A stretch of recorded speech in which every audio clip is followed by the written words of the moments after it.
Hey guys, it's Vampire Mike from Sega CD Universe. So I wanted to do a quick video just talking about a game I just beat, and that is The Legend of Zelda Breath of the Wild on the Wii U.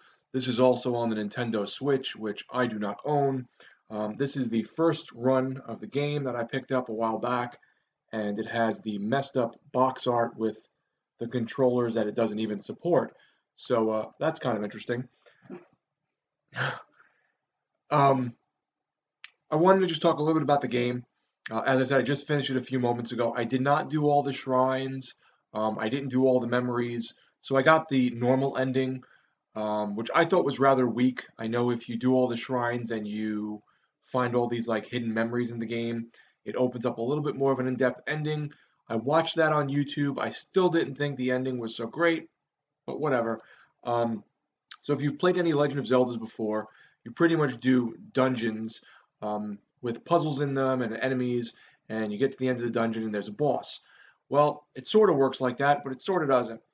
There's four main dungeons, and then there's sort of mini dungeons, and each mini dungeon is known as like a shrine. Some of them are out in the open, and some of them are hidden. Some of them you have to do little puzzles to just even get to them or find them or make them appear, and some of them you do the puzzles in the dungeon or in the shrine, I should say. Um, all the little puzzles are all different. Some are about flying around and going in certain areas of the dungeon. Some are about killing enemies. Some of the dungeons are like rolling a ball in the map somewhere and letting it fall into a certain area to unlock something else or finding a key. They're pretty varied. Some of them are similar in terms of what you have to do to beat the shrines. Every time you beat four shrines, you get a spirit orb every time you beat a shrine. So every time you get four spirit orbs, which is four shrines, you trade them in and you can get either one more heart, which is, one bar of health, or a little piece of stamina, which stamina is used for like climbing, running, things like that. You do need to climb a lot in this game, so I recommend getting at least one more whole bar, or it's really a circle of stamina. The game looks sort of like a cell shaded type of game, something like Wind Waker, but better looking. I was actually pretty impressed at how the game looked. I know the Switch version runs better because it has more horsepower. I think this one has less frames and a little more stuttering, but I thought the game ran great. I thought it played great. I thought it was very fun. You're pretty much trying to again rescue Princess Zelda and save Hyrule, which has always kind of been the story. I thought the story was the weakest part of the game. I thought the relationship with the characters was kind of weak. You go to these four different towns, do like little quests, and then do the main dungeon of those towns where there's four of them. Lots of fours in this game. Four of the main dungeons. Once you complete the four dungeons, you then weaken Ganon, or Calamity Ganon as he's known in this game, and then you can take him on. But you do want to do a lot of the shrines. You don't have to, it's optional. But like I said, the more shrines you do, the more you can upgrade your character with more hearts and more stamina to make the game easier. By the time you get to the end of the game, I think I had 20 or 21 hearts. You can get more than that. I just decided to go to the end of the game before I did more shrines. Um, as I said, some of the shrines are hidden. I missed two areas, so there was two like optional areas with um, shrines and towers you can climb, almost kind of like Assassin's Creed, where you climb a tower and it opens up the map, and then you can see different things and maybe go do new shrines or take on new quests. There are lots of side quests. It's an open world type of game. It's not as in depth as something like, let's say, Skyrim or Oblivion, or Fallout, but it's open. You can do things in whatever order you want. Some people are crazy enough that they start the game and then just go right to Ganon with three hearts and with Ganon being full health, and they don't do any of the four dungeons, the four main dungeons to weaken Ganon. So kind of crazy, but on YouTube people have done it. Um, I'd say the difficulty starts off pretty hard. When you first start playing, you can get hit and knocked off of something and die in like one hit. But once you start leveling your guy up and you start getting more hearts, holding on to some more items to heal your health, it definitely gets easier. One of the most fun parts of the game for me was trying to either do a shrine or a dungeon puzzle without actually going through the way they want you to, but finding a different method. So they do give you opportunity to do things in your own way, as I said. One of the cool things about the game is you can glide off of things with like a paraglider, and it's really fun to like zip around and find areas and jump off something really high and get to something far away. I think they definitely added a lot of this openness feeling to the game, which most Zelda games don't really have that much of, at least the ones I've played. Um, I haven't played Majora's Mask, I haven't played Ocarina of Time, and I haven't played Twilight Princess, but I do own that on the Wii U. I've played and beaten Breath of the Wild, Wind Waker, which I thought was pretty good. I liked Wind Waker, but I definitely like Breath of the Wild better.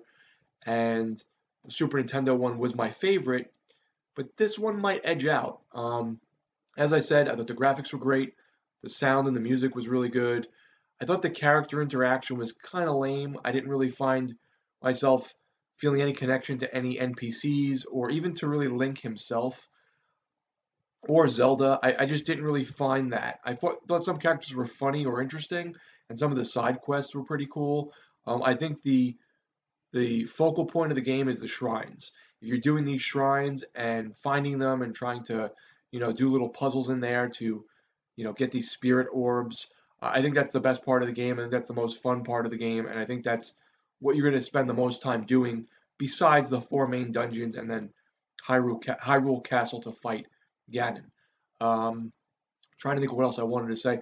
There are some amiibos for the game. I do own two of them. I own the Archer Link, which usually when you use the amiibos, they do different things. If it's any non-Zelda amiibo, you get like food items or materials. When you use one of these, usually you get like arrows, and then you'll get like food items. I also have this Bokoblin, which I thought was just kind of cool looking. When you use him, you get food items, and then like usually like a Bokoblin club or some kind of mallet or something. I also have, in terms of Legend of Zelda amiibo, the Toon Link, uh, the Ocarina of Time Link, the Smash Brothers Link, and the 8-bit Link. And you were able to unlock different outfits and different items that you sometimes can't normally get. One of them actually unlocks Epona, the horse from the Legend of Zelda series. I don't think you can get her any other way. I think you can only get her with the amiibo, along with some of the like Twilight costumes and Wind costumes and stuff from the other, games in the series.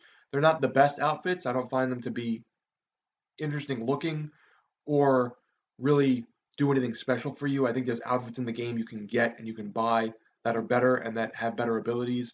Some of the outfits have pretty cool abilities like higher defense, or they'll help you out in terms of being in a hot area that hurts you. They'll make it cool down so that you don't get hurt. Each main dungeon kind of has that type of element to it.